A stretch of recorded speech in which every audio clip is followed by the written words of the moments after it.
Welcome to వని వంటిల్లు.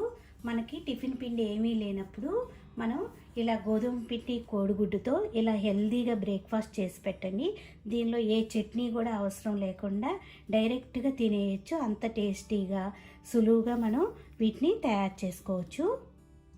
ఒక మిక్సింగ్ బౌల్ తీసుకుని దానిలో 3/4 కప్పు గోధుమ పిండి వేసుకోండి.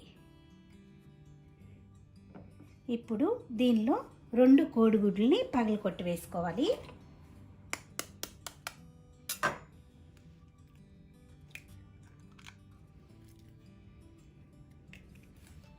ఎగ్స్ 2 పగలకొట్టి ఇలా వేసుకున్నాక ఇప్పుడు మిక్సీ జార్ తీసుకోండి. ఇప్పుడు వీటిని మిక్సీ జార్లో వేసుకుందాం.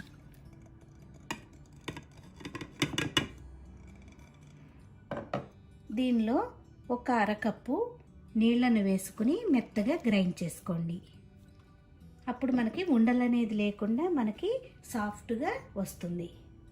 ఇప్పుడు ఒక బౌల్ తీసుకుని గ్రైండ్ చేసుకున్న దాన్ని బౌల్లో వేసుకోవాలి. మనకి మరీ గట్టిగా ఉండకూడదు, పలసగా ఉంటేనే ఇవి బాగా వస్తాయి. దీనిలో ఇప్పుడు 1/2 టీ స్పూన్ పసుపు వేసుకోండి.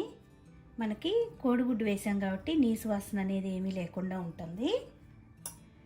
ఇప్పుడు 1/2 టీ స్పూన్ మిరియాల పొడి వేసుకోండి. రుచికి తగినంత ఉప్పు, మీ స్పైస్ని బట్టి పచ్చిమిరపకాయలు కట్ చేసి వేసుకోండి. ఇలా పచ్చిమిరపకాయ ముక్కలు, సన్నగా తరిగిన కొత్తిమీర, 1 టేబుల్ స్పూను క్యారెట్ తురుము వేసుకోవాలి. ఇప్పుడు మొత్తం కూడా ఒకసారి కలుపుకుందాం.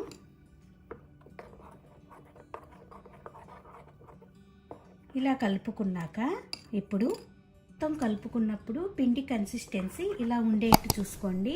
ఇలా పల్సగా ఉంటేనే మనకి ఇవి బాగా వస్తాయి. ఇప్పుడు స్టవ్ ఆన్ చేసుకుని దోశ ప్యాన్ పెట్టుకోండి. దాని మీద ఒక్క చుక్క ఆయిల్ వేసి టిష్యూ పేపర్తో ఇలా ప్యాన్ అంతా కూడా ఇలా రుద్దుకోండి. ఇలా రుద్దాక మనకి ఇప్పుడు ప్యాన్ వేడయింది కదా, వీటిని పల్సగా వేసుకోవాలి. మనం రవ్వ దోశ ఎలా వేసుకుంటామో అలా ప్యాన్ అంతా స్ప్రెడ్ అయ్యేలా వేసుకోవాలి.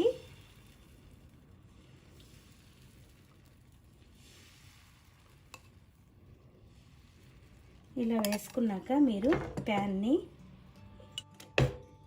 చూడండి, ప్యాన్ అంతా ఇలా మనం ఇలా అనుకుంటే పల్సగా దోశ అనేది వచ్చేస్తుంది.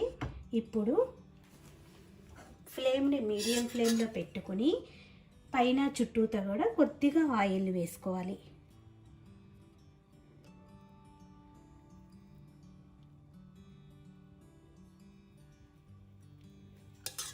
ఇప్పుడు దీన్ని కొద్దిగా కాలనిద్దాం.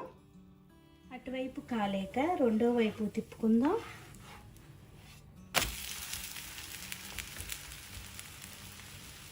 రెండో వైపు కూడా మనకి చక్కగా కాలిపోయింది. టేస్టీగా హెల్దీగా రెండు వైపులా చూడండి మంచి కలర్ అనేది వచ్చింది. దీన్ని ఇలా ఫోల్డ్ చేసేసుకుని ఓ సర్వింగ్ ప్లేట్లోకి తీసుకుందాం. రెండోది కూడా ఇలాగే వేసుకోవాలి.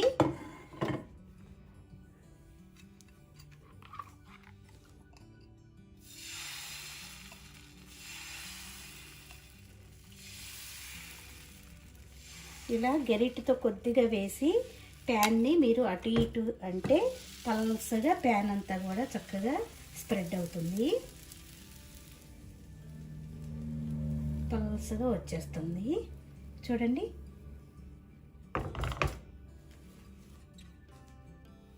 రెండోది కూడా మనకి రెడీ అయిపోతుంది. దీన్ని కూడా రెండో వైపు తిప్పుకుందాం. దీనిలో తినడానికి ఏ చట్నీ కూడా అవసరం లేదు. మనం కూరగాయ ముక్కలు వేసుకున్నాము, ఎగ్ ఉంది కాబట్టి డైరెక్ట్గా తినేయచ్చు. హెల్దీగా బ్రేక్ఫాస్ట్ కూడా పిల్లలకి చేసి ఇచ్చినట్లు అవుతుంది. చాలా ఈజీగా మనం హెల్తీగా బ్రేక్ఫాస్ట్ అప్పటికప్పుడు రెడీ అయిపోయింది. మన ఇంట్లో ఏ ఇడ్లీ పిండి, దోశ పిండి, టిఫిన్కి ఏ పిండి లేనప్పుడు ఇలా హెల్తీగా బ్రేక్ఫాస్ట్ చేయొచ్చు. ఈ వీడియో నచ్చితే మీరు కూడా ఒకసారి ట్రై చేసి చూడండి. లైక్ చేయండి, షేర్ చేయండి, కామెంట్ చేయండి.